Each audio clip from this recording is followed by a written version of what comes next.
तर नमस्कार मित्रांनो, तर आज आपण चाललंय गणपती बाप्पाचं दर्शन घ्यायला पाले येथे. बरेच दिवस गेलो नव्हतो, तर म्हणा आज जाऊन येऊ, गणपती बाप्पाचं दर्शन घेऊन येऊ. तर बघता बघता पालीच्या कमानीशी पोचलो. हा बघा पालीची कमानी, ही बघा.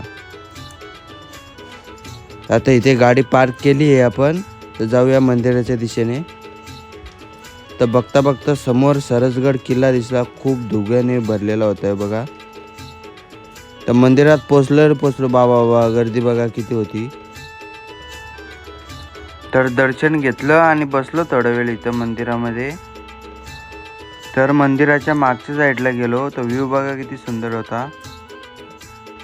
तर काका बघा कसे वडे तळत होते गरम गरम. तर वडे गरम होते म्हणून मम्मीने तेजसने वडे घेतलेले आणि बघा खात होते ते मस्तपैकी. तर दर्शन वगैरे झाला. आता जाऊया गाडीमध्ये. तर गाडीचे येते ह्यो भाई बघा कसा गाडीला हार बांधत होता. आता CNG वगैरे फुल करू तर जाऊया आता आपल्या घरी. तर चला भेटूया पुढच्या ब्लॉगमध्ये.